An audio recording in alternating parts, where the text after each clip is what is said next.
Sveiki visi šiandien. Vėl klausotės Panevėžio Lietaus vaikų tinklalaidės.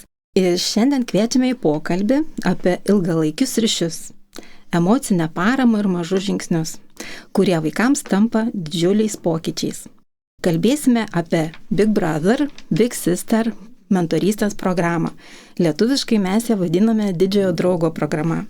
Norėsime iš mūsų svečio sužinoti, kaip ji veikia, kodėl ir tokia svarbi vaikams, turintiems emocinių ar kitų iššūkių. Ir kokį poveikį daro ne tik vaikams, bet ir jų didiesiems draugams.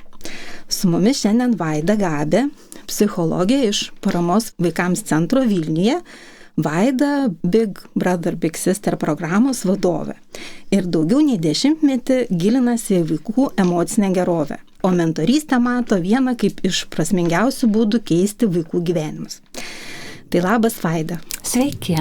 Labai dėkoju, kad sutikai šiandien su manimi pabendrauti. Ačiū labai, kad pakvietėt. Visada malonu su jumis bendrauti. Ir iš karto pradedu nuo tokio gal paprasto ir esminio klausimo. Nuo pat pradžių, tai kas yra ta Big Brother, Big Sister programa ir kaip jie atsirado Lietuvoje ir būtent jūsų centre? Tai taip, tai toks svarbus turbūt klausimas. Tai Big Brother, Big Sisters yra viena seniausių tokių ir geriausiai žinomų mentorystės programų visame pasaulyje. Prasidėjo jinai 20 amžiaus pačioj pradžioj, 1904, kažkur maždaug tokią datą aš radau Wikipedijai gal. Ir prasidėjo New York'e, kai jaunas teisininkas dirbantis su nusikalsti linkusiais paaugliais pastebėjo, kad paaugliai, kurie turi palaikantį ryšį su suaugusiuoju, jie rečiau linkę nusikalsti pakartotinai. Ne? Tai taip atsirado Big Brothers, Big Sisters, Big Brothers taip atsirado. Panašiu metu vienuolės New Jersey'e panašią veiklą vystė su merginomis ir tai buvo ilgą laiką dvi atskiros programos, Big Brother ir Big Sister. Tai maždaug apie praėjusio šimtmečio, 80-metį tos programos susijungė į vieną visumą ir pasidarė Big Brother, Big Sisters. Į Lietuvą ta programa atkeliavo 95-ais, iš tikrųjų nuo 95 sausio 1 dienos pradėjo veikti Lietuvoje, tai iš tikrųjų tai buvo ne tik programos, bet ir Paramos vaikams centro pradžia, tai mes kaip tik šventėm 30-metį savo centro, tai tikrai ta programa yra tokia startinė veikla, ar ne, nuo ko prasidėjo visas centras. Programa į Lietuvą atkeliavo Atviros Lietuvos fondo iniciatyva, mūsų centro įkūrėjos Aušra Kurienė ir Erna Petkutė, jos ėmėsi tą programą įgyvendinti. Tai iš tikrųjų yra labai ta įdomi istorija, kaip ta programa vystėsi, plėtėsi, kaip iš tikrųjų Aušra ir Erna, kaip jos pamatė prasmę to ryšio ir kad tikrai tai yra toks, kaip Aušra visada sako, Aušra Kurienė, mūsų vadovė, sako visada, kad tai yra toks moralinis įsipareigojimas bendruomenė, ar ne, kad kartais tikrai vaikui nereikia psichologo, nereikia specialistų būrio, vaikui tiesiog reikia palaikančio suaugusiojo ar ne draugo. Tai kuo ta programa unikali, kodėl ji taip ilgai jau, kaip sakant, gyvuoja ir žinau, kad visam pasaulyje, aš net esu radus ten Pekine kažkur, kad irgi ten vyksta, tikrai.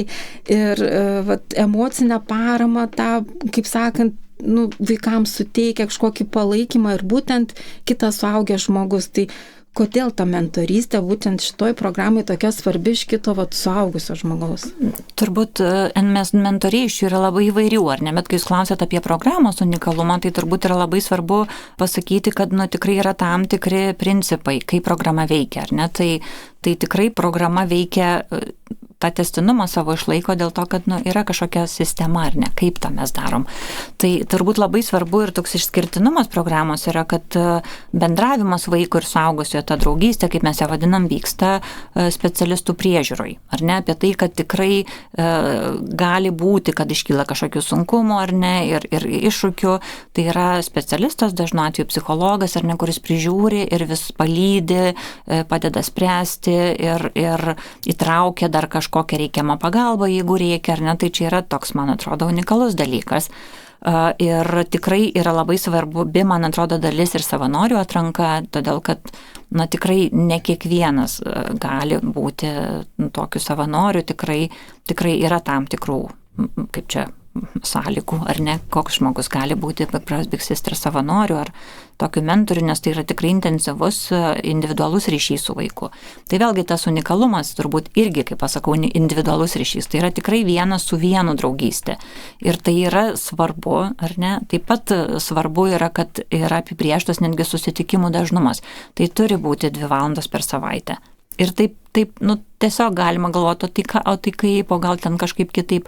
Ne, tai yra patikrinta, tai veikia, ar ne? Ir mes kažkaip bandom sakyti, kad tai yra svarbu. Jeigu, nežinau, būna taip, kad ir vaikai yra per daug užimti, ar ne savanoriai, ten gal komandiruotės dažnos, tai tada ne šitoj programai. Ir net tada reikia kažkokios ieškoti kitos savanorystės formos.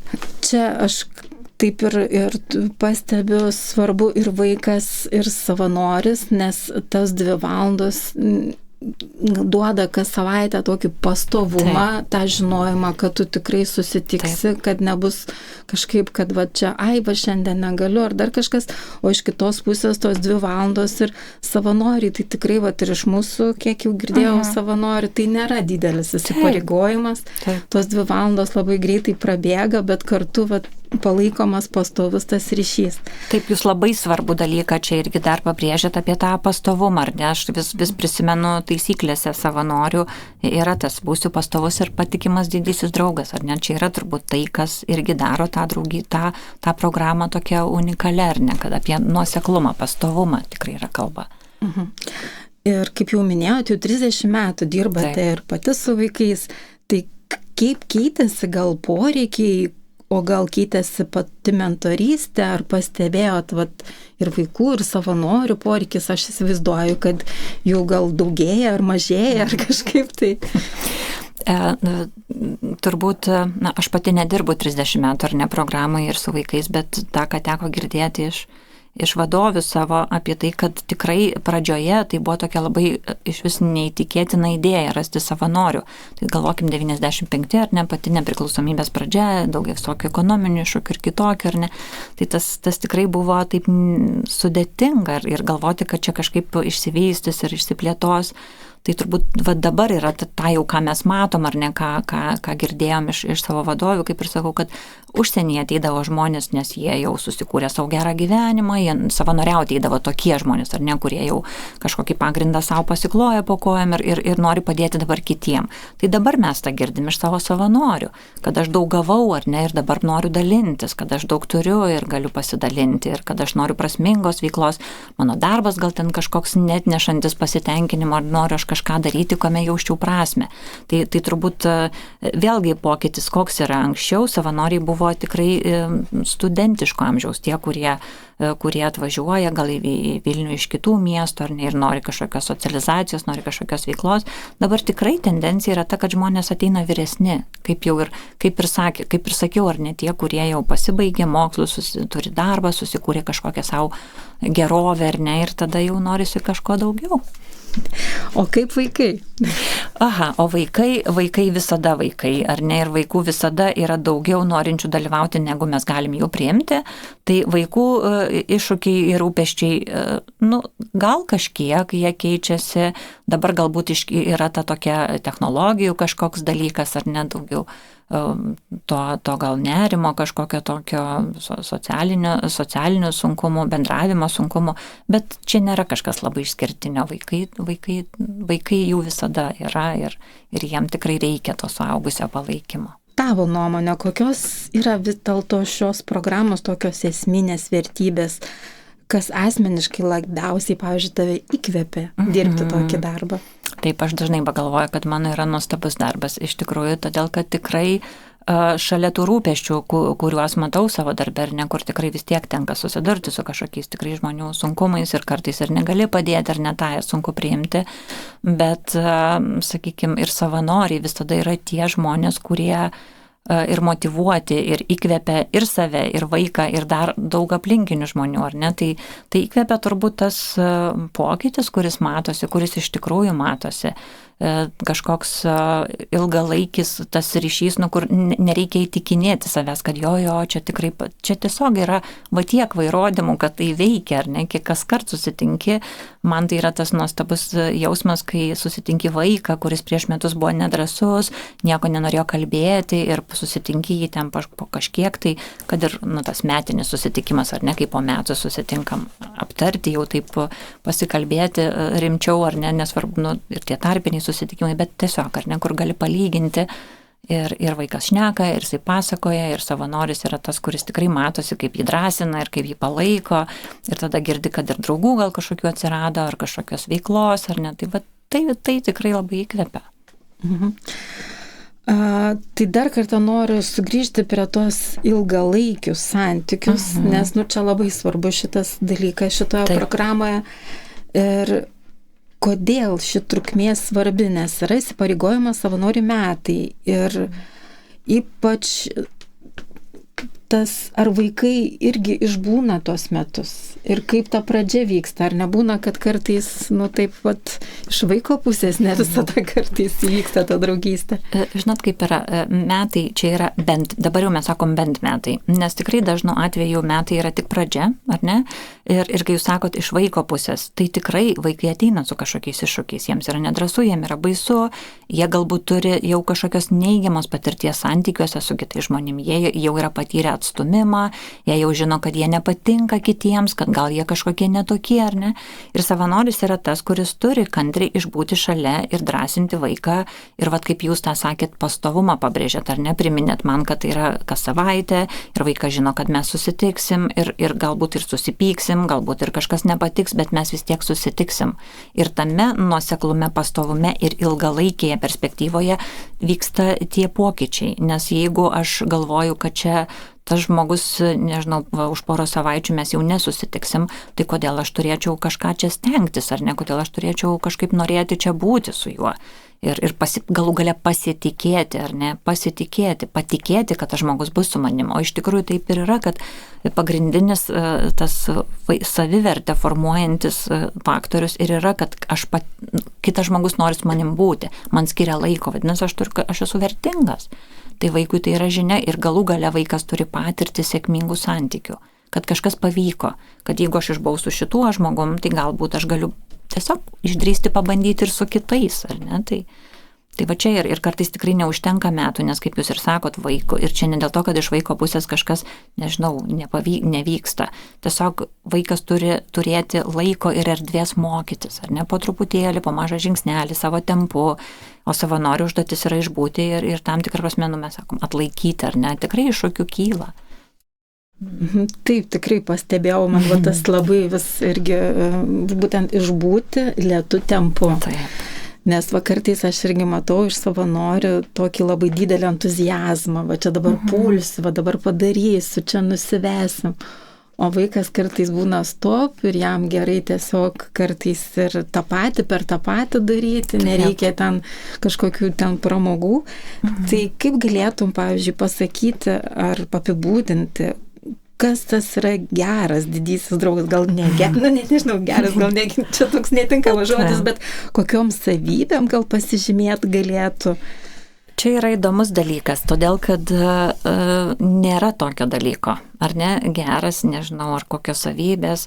Turbūt yra keli esminiai dalykai, kurie yra reikalingi, o visa kita tiesiog yra labai svarbu, kad žmonės yra labai įvairūs, ar ne, nes vaikai yra labai skirtingi ir yra labai tada smagu, kai kiekvienam vaikui tu gali atrasti jam labiausiai tinkantį žmogų, nes vaikas turi skirtingumų ir tie savanoriai labai skirtingi. Ir esminis turbūt dalykas yra gebėjimas išbūti ilgalaikiuose santykiuose, pačiam savanoriui turėti kažkokių ilgalaikių pozityvių santykių patirties ir tuo pat metu būti tikrai, kaip čia, būti taikoje su savim, gal taip pasakyčiau, ar ne?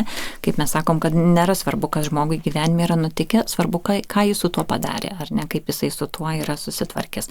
Tai va, o savybės, įvairiausių reikia žmonių, reikia labai kokių nors aktyvių, reikia ramių, reikia, kurie mėgsta sportą, reikia, kurie mėgsta keramiką, kurie mėgsta daug kalbėti, arba kurie mėgsta patylėti, kurie yra labai drąsūs arba labai nedrąsūs. Tai kaip ir vaikai, ar ne? Tai čia čia tikrai įvairovė yra tikrai didelė.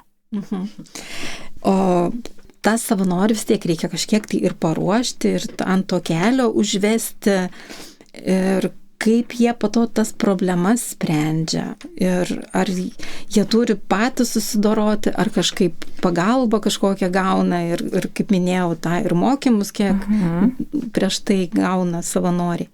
Čia vėl yra turbūt tas programos unikalumas, kad kaip ir minėjau, kad ta pagalba yra galima viso dalyvavimo programai metu, kad kiekviena draugystė turi savo koordinatorių, kuris ir yra atsakingas pakalbinti, paklausti, kaip sekasi, pasikviesti, pasikalbėti. Taip pat labai svarbi tokia dalis yra ir savanorių supervizijos tokie susitikimai, kur savanoriai jau ir tarpusavyje pasikalba, pasidalina rūpesčiais, tai tokio bendruomeniškumo jausmo, tarsi tokios pagalbos vieni kitiem, ar ne, ką aš dariau, kai tai buvo, ką tu darai, ką tu galėtum daryti, arba nusiramink ir man tai buvo, ir paskui viskas išsisprendė, ar ne, tas irgi labai padeda, bet turbūt tas žinojimas, kad savanoris visada gali pasitarti su specialistu, irgi yra svarbus. Specialistas, kaip ir sakau, nusprendžia, ar ne, ar čia reikia galbūt kažkokios papildomos pagalbos, gal tėvus įtraukti, gal kažką, ar ne. Tai ir mokymai irgi yra tam skirti, kad savanoriai galėtų ir, kaip ir priminti tuos tokius svarbiausius gal dalykus, kas yra svarbu bendraujant su vaikais, bet ir atkreipti dėmesį į kažkokius tokius, kažkokius saugiklius sustatyti, ar ne, ten, sakykime, yra labai svarbi smurto prevencijos tema, ar ne, nes vaikai patiria ir patyčias, ir gali būti kažkokių krizinių situacijų jų gyvenimuose, tai yra svarbu, kad savanoriai žinotų, kaip atpažinti, ką daryti, kaip reaguoti, ar ne, dažnu atveju savanorio užduotis yra tiesiog susisiekti su koordinatorium, ar ne, ir pranešti, kad čia štai kažkas vyksta, ką daryti, ar ne, tai, bet daug gali būti skirtingų situacijų, ir tada tas palaikymas, buvimas šalia, vėlgi savanoris irgi turi savo palaikytoją, ar ne, tam kelyje. Tai norėčiau, Aida, gal trumpai pasakytum tą visą eigą, nes gal besiklausant klausytam įdomu pasidarė, tai kaip viskas įvyksta nuo atrankos iki jau to susidraugavimo ir iki to pirmo susitikimo, ta visa tokia struktūra. Gerai, apie vaikus, ar ne, jeigu vaikai susidomi dalyvavimu, tai tėvai susidomi, ar ne, svarbu yra tikrai, kad tėvai ar kiti kažkokie vaiką globojantis, prižiūrintis suaugusieji papasakotų vaikui, apie ką čia yra. Nesvarbu vaiką informuoti, nes nėra tokio dalyko, kad aš manau, kad vaikui reikia, tai tegul jis eina. Čia tikrai vaikas turi pats norėti. Gali būti jam nedrąsu, gali būti baisu, bet noras pabandyti turi būti, ar ne? Ir čia negali būti jokio tokio, kad privalai čia, ar ne? Draugauti reikia norėti. Tai tikrai vaikas turi žinoti, apie ką programa, ir tada jisai su vienu iš tėvų, ar su tėvais, ar su globėjais yra pakviečiamas į tokį pokalbį, kurio tikslas yra susipažinti ir įsivertinti, ar ta programa yra tinkama pagalbos vaikui priemonė. Nes tikrai ne visais atvejais tinka, ar ne, galbūt vaikui reikia kažkokios kitokios pagalbos. Tai jeigu vaikui programa tinka, pas mus centre vaikas dar turi sudalyvauti tokiuose esame saugus mokymuose, kur yra tokia irgi bazinė informacija apie smurto prevenciją, ar ne, kaip atpažinti netinkamą elgesį. Tikrai svarbus, kaip sakyti, pirmas svarbiausias dalykas yra vaiko saugumas, ar ne tik mes sudedam saugiklius savanorius kažkaip parengdami ir su jais bendraudami, bet ir vaikas turi žinoti kažkokius bazinius dalykus. Tai čia apie vaiką, ir tada jau vaikas laukia savo didžiojo draugo. O jeigu savanoriai, tai savanoriams truputėlį gal ilgiau tas procesas užtrunka, todėl kad savanoris tikrai vyksta atranka dėl dalyvavimo, dėl savanorystės. Ta atranka susideda iš 2 etapų. Pirmas etapas irgi yra pokalbis, tai toks įvertinimo interviu, kuriuo metu taip toks pirminis įvertinimas įvyksta, ar žmogus iš esmės gali savanoriauti, ar ne. Kitas etapas yra pasirengimo savanorystei mokymai, tai yra, mes paprastai darom 10 savaičių, po 2 valandas per savaitę tokie vakariniai susitikimai, per kuriuos yra aptariamos svarbiausios temos. Ir tikrai daug yra kalbama apie pačią programą, apie pavyzdžius, kažkokių situacijų analizę, ar ne. Ir čia irgi yra toks, jeigu, sakykime, tam per pokalbį jau taip labiau mes renkamės, ar ne, kviesti žmogui mokymus, ar ne, tai mokymas ir savanoris taip pat yra kaip čia laisvas pasirinkti, ar ne, daugiau sužinojęs apie programą nuspręsti, ar man tinka ar ne, ar aš to tikiuosi, galbūt pagal pasiklausęs taisyklių galvos, ne, aš taip nenoriu, man nepatinka. Ir viskas yra tvarkoj. Kaip čia sakyti, savanoris gali nuspręsti nesavanoriauti bet kuriuo metu iki to momento, kai jis yra supažindinamas su vaiku, ar ne. Tai kai jūs sakot, kaip ten tas paskui kas toliau, ar ne, tai tada vyksta toks suderinimas, parinkimas, ar ne, savanorio vaikui, nes renkam savanorį, kuris geriausiai galėtų atliepti vaiko poreikius tuo metu. Ir tada vyksta susipažinimo susitikimas, kuriame dalyvauja vaikas, tėvai globėjai, vienas iš tėvų globėjų, savanoris ir koordinatorius, kuris jau tada yra toks vedlys ar ne, pagalbininkas draugystėj. O būna taip, kad aš suprantu, kad ir atkrenta tie savanoriai. O kokios priežastis gal kartais? Dažnai tai yra dėl užimtumo. Ką mes matom iš tikrųjų, jeigu per interviu susitinkam žmogų ir jisai sako, kaip aš užimtas, į komandiruotės dažnai važiuoju, bet aš susiderinsiu, aš suspėsiu, ar ne, viskas bus gerai, aš labai noriu. Tai tikrai tie mokymai yra toks pasibandymas. Ir tada, jeigu žmogus, 3 kartus turi išvykti kur nors, tai akivaizdu, kad jis nespėja, kad jis tiesiog negali.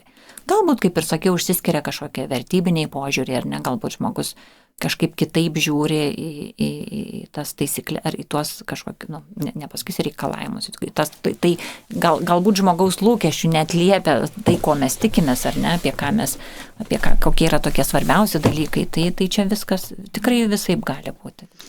Nes dažnai išgirstu, tai aš galiu čia ir padėti namų darbus padaryti, ar ten kažkur ten pavežti, arba iš tėvų toks lūkestis, nes būna, kad čia bus tas savanoris, kuris gal į būrelį palydės. Tai kaip su šitais dalykais jūs sprendžiate? Tai čia iškart būna labai konkrečiai ir aiškiai pasakyti, ar ne, kad tai nėra apie namų darbus, tai nėra apie pavėžėjimą, tai nėra apie priežiūrą vaiko, ar ne, tai yra apie santykį. Ir čia tikrai vėlgi galvojant apie tai, kad jeigu kuo vaikas mažesnis arba jeigu jis turi kažkokių didesnių rūpesčių ar ne raidoje savo, kad tėvų įsitraukimas kartais yra labai svarbus, ar ne, ir tėvai irgi tada turi būti kaip ir įsipareigoję padėti susitikti, bet tai yra tikrai apie kokią nors veiklą, kuri stiprina santykį, kuri leidžia kurti santykį. Pamokų ruoša, tai nėra kažkaip griežtai, kad niekada to negalima. Jeigu vaikas paprašo savanorių, tai savanoris tikrai gali padėti, ar ne, jeigu vaikui reikia pagalbos, tai yra normalu, draugas padeda draugui, jeigu kažko reikia, ar ne. Bet turbūt čia yra irgi tokio, vėl apie koordinatoriaus vaidmenį, ar ne. Čia yra koordinatoriaus darbas, tuomet kažkaip pasikalbėti su tėvais, jeigu draugystės eigoje kyla kažkokiu iššūkiu, ar ne, jeigu ten savanoris duoda kažkokį ženklą, kad nebežinau, nebesuprantu, nebesusitvarkau, ar ne kažkokio kyla sunkumu. Tai susitikti ir pasikalbėti, paaiškinti, pabandyti suprasti tėvų poreikius, tėvų lūkesčius, galbūt tėvam reikia kažkokios pagalbos. Tai vėlgi galima sugalvoti, ar ne, kaip tiem tėvam padėti kažkokią pasiūlyti, kažkokią pagalbą. Man BBS draugystė arba didžiojo draugo ir mažojo draugo draugystė, tai apie tą ryšį, apie santykį, kuris yra sukūriamas ir kartais mes labai per tą lėkimą, per veiksmą jį pamirštam, kad nėra svarbiausiai kažką daryti, o tiesiog būti kartu ir užmėgsti tą tokį santykį. Aišku, tas santykis dažnai mesgamas per kažkokį veikimą kartu, bet tai neprivalomas dalykas. Tai norėčiau gal paprašyti, gal galėtum kokią gerąją patirtim pasidaryti, gal gražią istoriją, gal žinau, kad būna tokių, kad ir ne vienerius metus ten draugauja. Taip, tikrai turim tokių įkvepiančių istorijų, kur, sakykime, ir savanoris programai išlieka ten, kiek dabar aš galvoju, 8 metus ar daugiau, ar ne, ir turi ne vieną tą draugystę, nes tikrai mato tame prasme, ar ne, kur jau žmogus galvoja, kad jau šita draugystės sutartis bus užbaigta, ar ne, ir mes tada iš karto klausiam, ar tu dar liksi, nes mes jau turim nužiūrėję, kur tu galėtum paimti dar vieną vaiką, ar ne. Tai taip, ir žinot, iš tikrųjų man atrodo, kad nėra kaip išskirti kažkokios vienos istorijos, nes jų yra tikrai ne viena.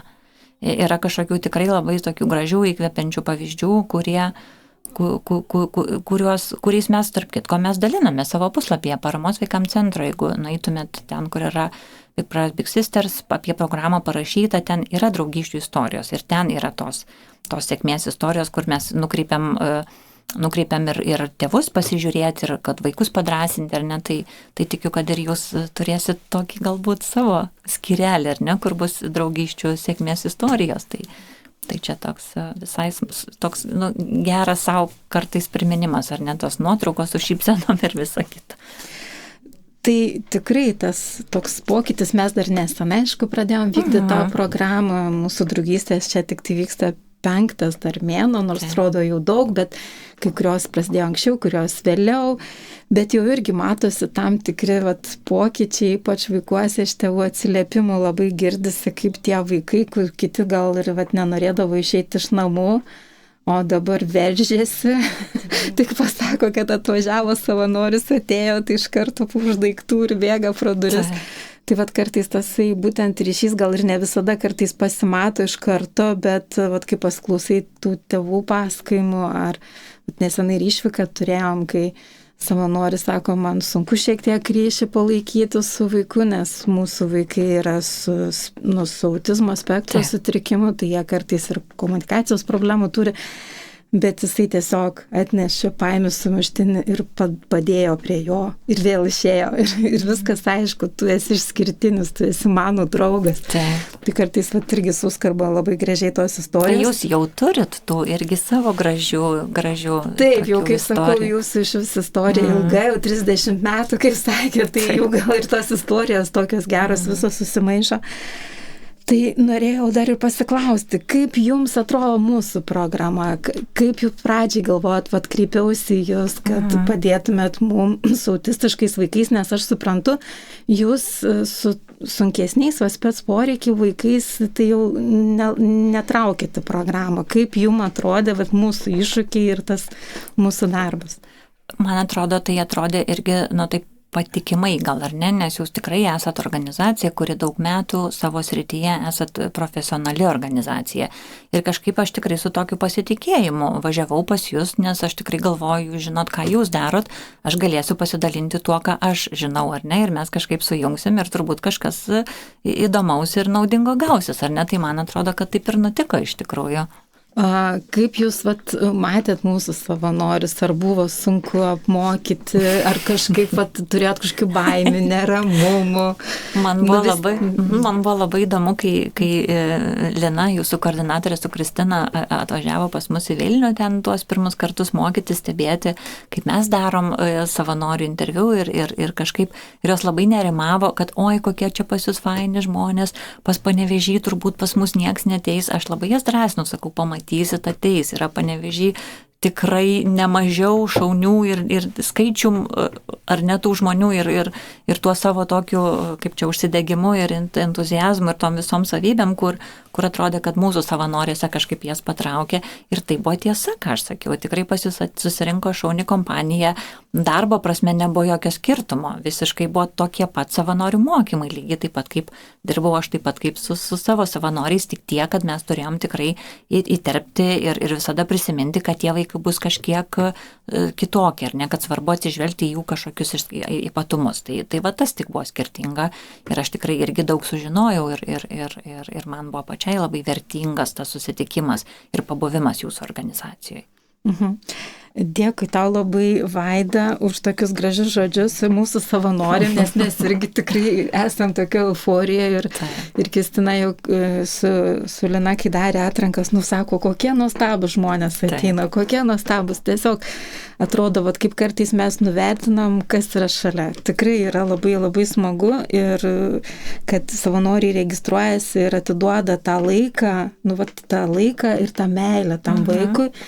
Ir tas įsipareigojimas tikrai yra nemažas, metai, bet tas laikas taip greitai lekia. Čia absoliučiai. 5 mėnesiai praėjo. Ir tie metai praeina tiesiog kaip spragt. Toks. Taip, būtent. Dar norėjau pasiklausti, kokie vaikai labiausiai laukia, pavyzdžiui, tų didžiųjų draugų?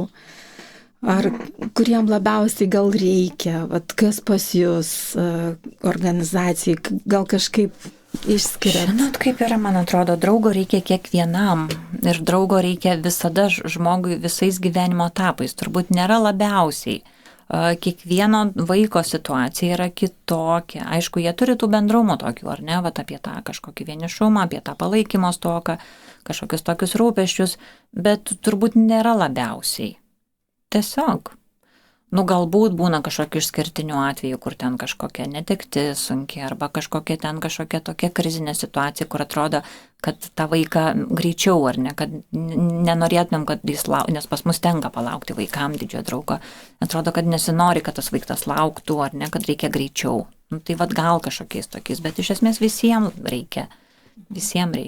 Vienodai gal. Nes kadangi programa irgi daugiau poruoja vyrai kaip ir Big Brother, Big Sister, tai didysis draugas, tai vyras su vaikinu ir berniuku ir mergaitė su moterim, tai mes susidūrėm su tokiu iššūkiu, kad savanorių moterų yra daugiau.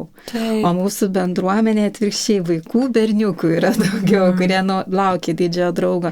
Ar pas jūs yra tokia problema ir kaip tą bandot kažkaip gal spręsti? Vyrų savanorių visada yra trūkumas ir tą bandom spręsti kažkokiam tokiam, kaip čia pasakyti, specializuotom kampanijom pritraukimo, ar ne, tikrai visokiausių būdų komunikacijos mūsų žmogus bando visaip laviruoti, visaip ten tą informaciją platinti. Tai kartais tikrai pavyksta, bet vis tiek santykis yra turbūt, nežinau, 1:5 ar kažkaip panašiai, ir gal dar mažiau yra vyrų, ar ne, nes kažkaip taip jau yra susiklostę.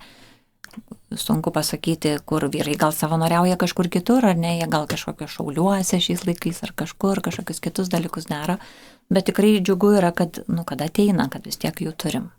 O tie, kurie ateina, kokie tie vyrai yra?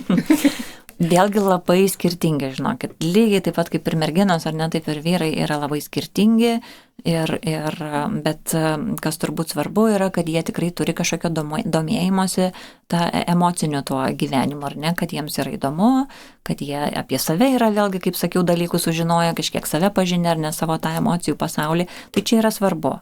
To reikia turbūt ir programai, ir tam ryšiui sukurti kitą kartą kažkaip kreipti dėmesį į emocinius dalykus. Tai suprantu, su iššūkiais vyrų prikvietimu susidurėt ir jūs. Tikrai taip. Tai pasinaudosiu progą, vyrus pakviesiu registruotis. Tikrai sulaukiau vieno tokio ir registracijos, kur mes galvom, kad jis pas mus Panevėžy, bet jisai sakė, aš iš Klaipėdos, aš noriu Klaipėdoje, paskui Vilniui buvo. Ir taip kartais man irgi taip įdomiai nuskambėjo. Tu matai, kaip net ir Klaipėdai ir Vilnius sužinojo apie mus čia Panevėžy registraciją, tai irgi tikrai nusintinėjom, mes jeigu žinojom, nukrypinėjom to žmonės, kur galėjom, tai vis dėlto jų atsiranda ir aš tikiuosi jų daugiau išgirs mus, registruokitės į didžiojo draugo programą, tikrai berniukai jūsų laukia tiek Vilniuje, tiek Panevėžyje. Ir pabaigai, ką palinkėtumėt žmonėms, kurie dar tik svarsto tapti didžiaisiais draugais? Turbūt apie tą ryšio dovaną, ar ne, ir apie tai, kad kiekvienas turim kuo pasidalinti. Tai turbūt galbūt iš drąsos palinkėčiau, nes kartais kažkas stabdo, ar ne, gal galvojimas, kad čia ne man, aš nesugebėsiu, bet jeigu pajutot, kad įdomu, kad kažkaip tai, gal faina, tai tiesiog ateikit, susipažinkit su žmonėm, kurie tą daro ir tada tikrai gausit ir padrąsinimo, paskatinimo, ir mokymus, ir pagalbą savanorystės metu, tai tikrai tokio gal išdrįsti palinkėčiau. Išdrįsti, pirmą kartą padaryti tą veiksmą, o man atrodo, kas pabando, tai tikrai nesigaili. Ir kaip ir Vaida pasakojo, tikrai, jeigu eigoje pamatote, kad čia ne jum nieko baisaus, tikrai ateikit bent pabandyti. Taip. Ir gal baigiamąją mintį tokį norėčiau pasakyti, kad kartais vaikui reikia ne stebuklingo sprendimo, o tiesiog žmogaus, kuris yra šalia, kuris tiki vaiku.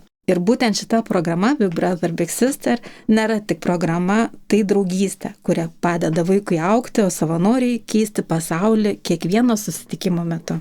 Tai labai dėkui, kad klausėtės, dėkui Vaida už pokalbį. Ačiū, kad pakvietėte. Tai iki kitų kartų. Viso.